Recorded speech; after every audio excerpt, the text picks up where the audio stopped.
Buenas tardes, doctora Mercedes del Pilar. Mi nombre es Melanio Lenca Ñacri Rojas y el día de hoy, junto a mi grupo, nos ha tocado realizar el seminario de la semana 10, el cual se va a encargar de explicar acerca de las omegas y cerámidas y sus funciones y relación con la inflamación. En este caso, nos hemos planteado dos objetivos para poder realizar la sesión de manera eficiente, que es conocer el metabolismo de los ácidos grasos y sus derivados y su regulación, y también conocer las acciones biológicas de los derivados originados del metabolismo y de los ácidos grasos. A mí, en especial, me va a tocar hablar sobre el primer tema, que es la definición y estructura de los ácidos grasos de omegas y cerámidas. ¿Qué son los ácidos grasos? Los ácidos grasos son moléculas orgánicas que van a estar formadas por una larga cadena hidrocarbonada, es decir, de carbonos y hidrógenos, con un grupo carboxilo en un extremo.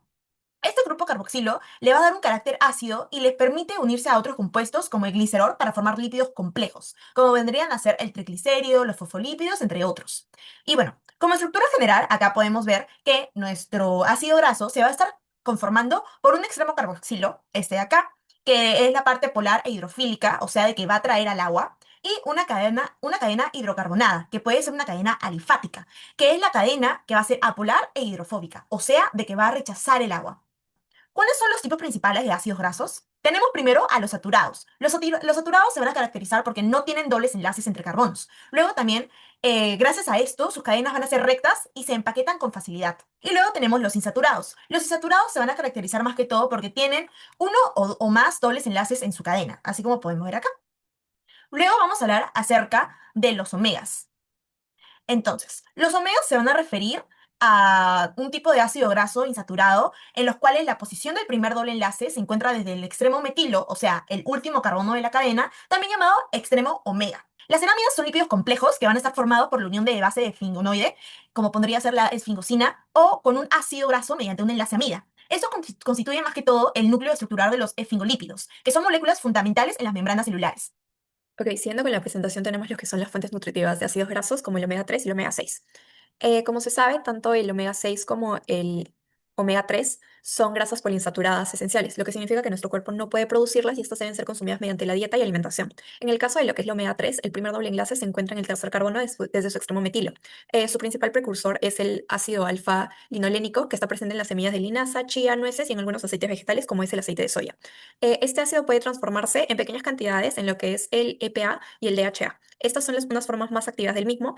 El EPA sirve para la síntesis de moléculas antiinflamatorias, que se llamadas resolvinas, mientras que el DHA es fundamental para el desarrollo de cerebro, retina y algunas funciones cognitivas también. Ok, siguiendo con la presentación tenemos lo que son las fuentes nutritivas de ácidos grasos, como en cuanto a lo que es la omega 6, su enlace doble se encuentra en el sexto carbono. El principal es el ácido linoleico, ya que se encuentra en aceites de girasol, maíz, soya y sésamo. Este tiene derivados como es el aceite araquidónico, que se obtiene a través de las carnes rojas, el huevo y lácteos enteros. Sin embargo, un punto muy importante a resaltar que no es tan importante solamente su consumo, sino es importante también mantener un equilibrio del mismo. La relación entre omega 6 y omega 3 debería ser de un 4:1 o en mejores casos incluso de un 1:1. Sin embargo, Vamos con el metabolismo del omega 6. Este comienza, este comienza con el ácido linoleico, que va a pasar por un proceso de desaturación, es decir, se va a agregar sus enlaces dobles. Específicamente actúa la delta 6 desaturasa, que en el carbono 6 del ácido graso se va a agregar sus enlaces dobles, pero esta no actúa sola, necesita del NADH y de oxígeno, que gracias a esta enzima el NADH va a estar oxidado, obteniendo NAD, y obtenemos molécula de agua. Durante este proceso de desaturación obtenemos al ácido graso gamma-linolénico, que posteriormente va a pasar por un proceso de elongación en el retículo endoplásmico. Elongación, que quiere decir que se le va a agregar dos carbonos a este ácido graso. Gracias a quién obtenemos esos carbonos, gracias a la malonil-CoA. Pero ¿quién te da la malonil-CoA? El acetilcoenzima A. Específicamente va a actuar por un proceso de elongación gracias a la enzima elongasa, obteniendo como ácido graso al diomo gamma-linolénico.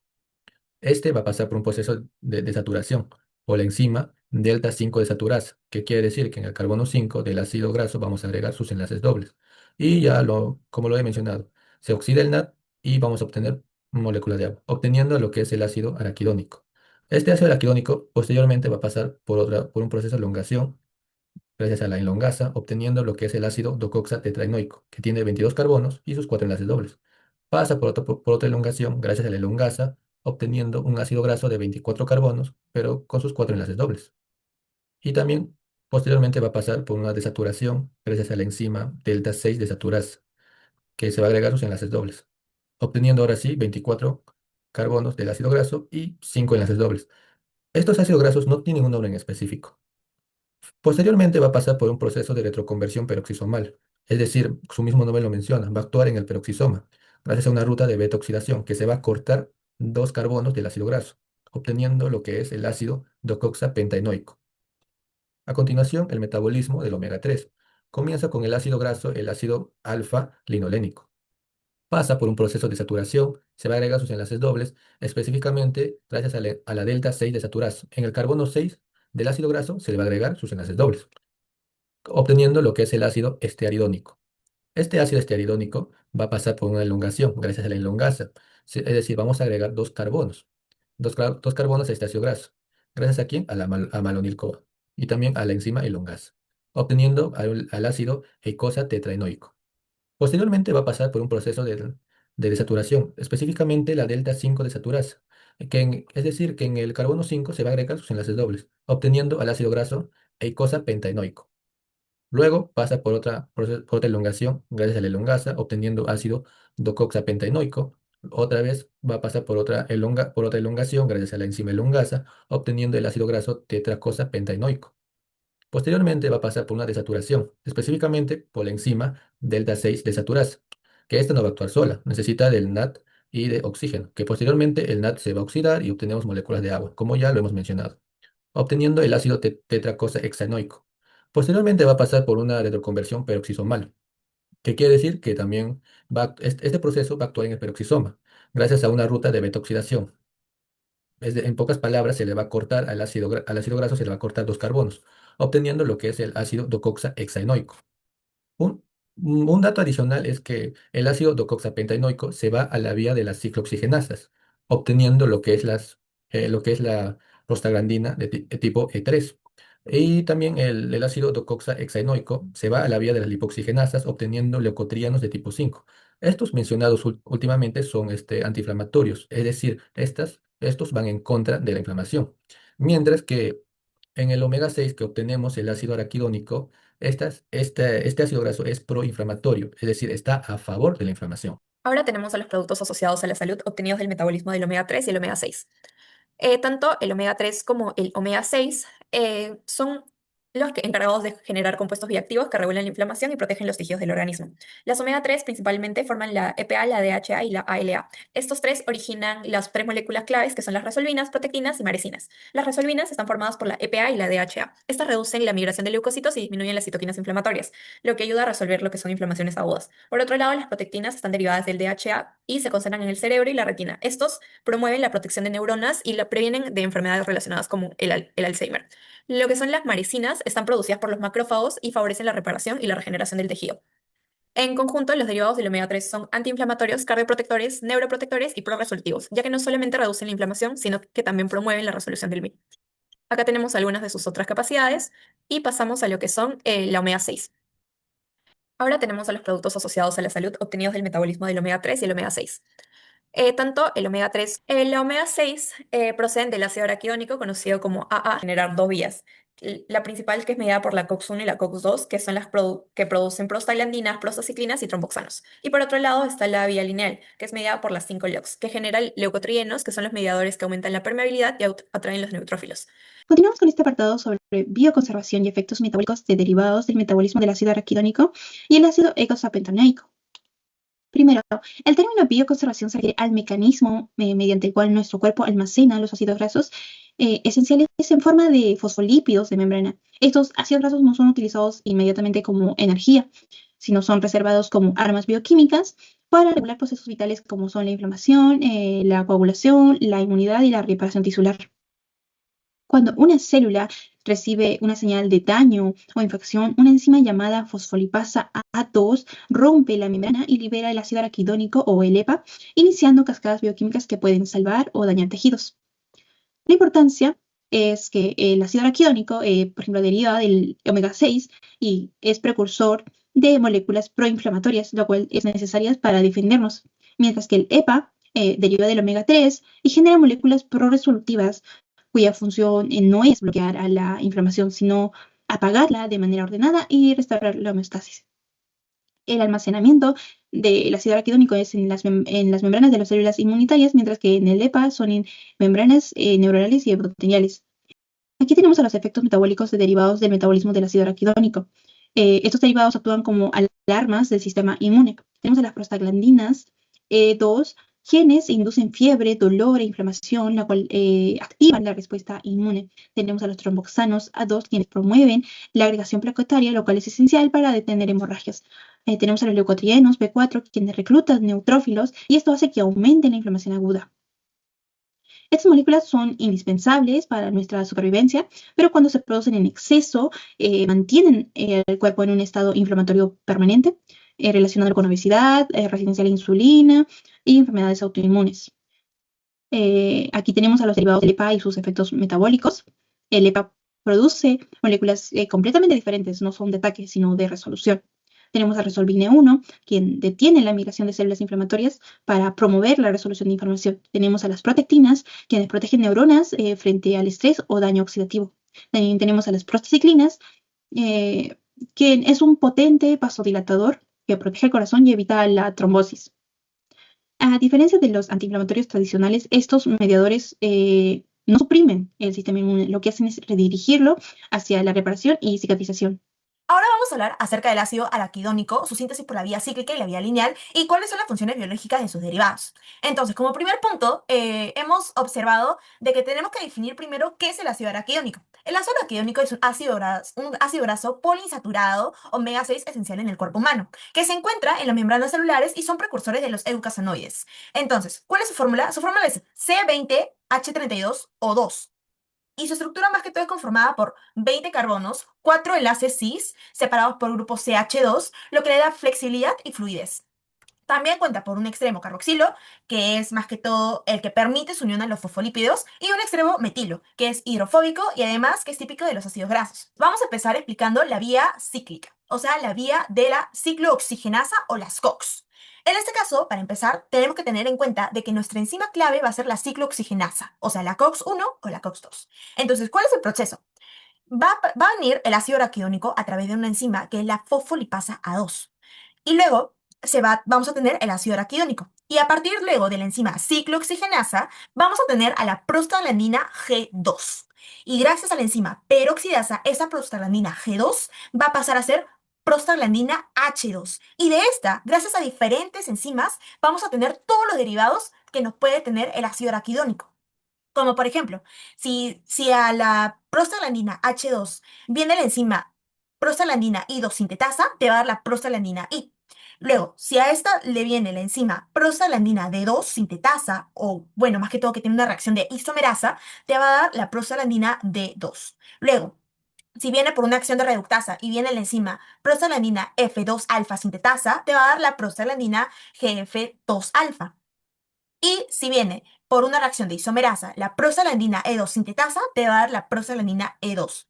Y como último, si viene la enzima tromboxano sintasa, te va a dar como resultado el tromboxano A2. En este caso también podemos tener enzimas que van a inhibir este proceso, como por ejemplo, si viene la enzima glucocorticoides, te va a inhibir a la enzima fosfolipasa A2 y ya no vas a obtener el ácido araquidónico. En cambio, si viene el AINE glucocorticoides, te va a inhibir la enzima glicooxigenasa y no vas a poder tener a la prostaglandina G2. Vamos a pasar a explicar la vía lineal. En este caso ya tenemos nuestro ácido araquidónico. Entonces, si viene la que va a ser la enzima clave en este proceso, va a ser la 5-lipoxigenasa. Esta lipoxigenasa, también con ayuda de un poco de oxígeno, nos va a dar el 5-hidroperoxiescaseno tetranoico. Esto luego nos va a dar el leucotrieno A4, que a partir de una reacción con una enzima glutationtransferasa te va a dar el leucotrieno C4 y luego te va a dar el leucotrieno D4. ¿Cuáles son las acciones biológicas de sus derivados? Más que todo, vamos a tener de que a partir de estos derivados del ácido araquidónico, se conocen como eucosanoides, los cuales van a ser moléculas de señalización de acción local, o sea, por ejemplo, la autocrina o la paracrina. Son de vida corta, pero con efectos muy potentes. Y su función más que todo va a depender del tipo de célula que los produzcas y de las enzimas presentes. Entonces, en primer lugar, vamos a tener a las prostaglandinas, que pueden ser la prostaglandina E2, la prostaglandina D2 y la prostaglandina F2 alfa. Estas, más que todo, se van a encontrar en macrófagos, en el endotelio, en fibroblastos, en músculo liso, incluso en nuestro cerebro. Luego, ¿en qué condiciones se va a liberar estas prostaglandinas? Se va a liberar cuando tenemos procesos de infecciones, cuando vienen citoquinas o en lesión tisular. ¿Y qué acciones va a tener esos eucosanoides? Van a inducir a la fiebre y el dolor actuando sobre el hipotálamo y terminaciones nerviosas. También van a promover la vasodilatación y el aumento de la permeabilidad vascular. Y así también nos puede producir el enrojecimiento y edemas. Y luego, acá, como punto clave, tenemos de que la prostaglandina F2 alfa va a contraer el útero y el músculo liso bronquial, que es importante en el parto y en la broncoconstricción. Luego tenemos las prostaciclinas, la PGI2. Más que todo van a ser producidas en las células endoteliales y se van a activar por estímulos hemodinámicos o inflamatorios leves. Entonces, en esta ocasión, como función principal, va a tener que va a ser un vasodilatador potente y va a inhibir a la agregación plaquetaria. O sea, de que va a proteger la pared vascular frente al daño y a la trombosis. Esto es muy importante. Luego también tenemos al tromboxano A2, que más que todo se van a encontrar en las plaquetas y puede ser liberada mediante la activación plaquetaria por el colágeno, por el ADP o por daño endotelial. Y esto, al contrario de las prostaciclinas, nos va a causar de que sea un vasoconstrictor y además que va a promover la agregación plaquetaria, facilitando de esta forma la hemostasia. Entonces, como dato importante tenemos de que un equilibrio entre las prostaciclinas y el tromboxano 2 va a hacer de que se mantenga el control entre la coagulación y el flujo sanguíneo. Luego tenemos los leucotrienos, que pueden ser el leucotrieno TB4, el C4, el D4 o el E4. Estos se van a encontrar en leucocitos, en macrófagos, en mastocitos, en células epiteliales, respiratorias. Y más que todo, se van a activar mediante estímulos inmunológicos, hipersensibilidad o asma. Como, como acción importante tenemos de que, por ejemplo, los leucotrienos B4 son un potente quimiotáctico que va a atraer a los neutrófilos, así como vemos acá, y va a promover su activación, o sea, de que va a amplificar la inflamación. Y luego, si hablamos de los leucotrienos C4, D4 y la E4, van a inducir al broncoespasmo, la secreción de mucosa, el aumento de la permeabilidad capilar, y esto más que todo son los síntomas de asma y alergias. Y por último tenemos a los lipocinas, que puede ser la lipocina A4 o la B4, que se van a encontrar en macrófagos y neutrófilos durante la fase tardía de inflamación. ¿Qué significa esto? De que van a inhibir la migración de neutrófilos y van a estimular a la resolución de la inflamación y la reparación tisular. O sea, de que estas lipocinas lo que van a hacer es actuar como el freno natural del proceso inflamatorio.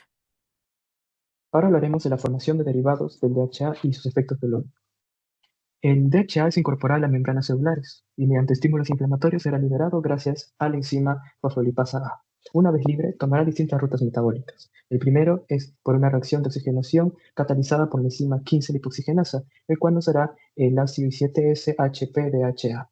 Este ácido a su vez se convertirá al 17S-HDHA y mediante la enzima 5-lipoxigenasa nos dará las distintas resolvinas de la serie D, como la D1, la D2, la D3, la D4, la D5 y la D6. La segunda ruta es que de este mismo ácido 17S-HPDHA nos van a dar las protectinas, como la PD1 y la PDX. Y la última ruta metabólica es mediante una reacción de oxigenación catalizada por la enzima 12-lipoxigenasa o la enzima 15-lipoxigenasa, lo cual nos brindará al ácido 14-HDHA y esta a su vez nos dará las maricinas, como la MR1 y la MR2.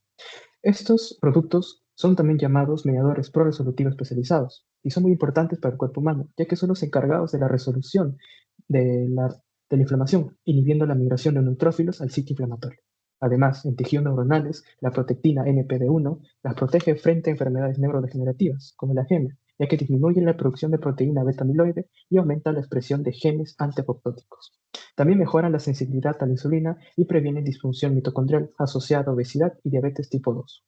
Además, estos productos o estos mediadores también están implicados en la reparación tisular. Ahora hablaremos del caso clínico.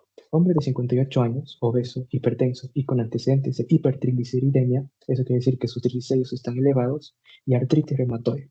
Presenta dolor articular persistente, fatiga y dilipidemia. Dilipidemia es un cambio en los niveles de lípidos del paciente. Su dieta es rica en carnes rojas y baja en pescados. Se inicia suplementación con aceite de pescado rico en DHA y EPA. Bien, en el organismo del paciente predominan los ácidos grasos, omega 6, especialmente el ácido araquidónico, que se metaboliza por las enzimas COX y LOX para formar prostaglandinas y leucotrienos proinflamatorios. Esta sobreproducción hace que perpetúe la inflamación articular, dañando el endotelio y aumentando el riesgo de aterosclerosis.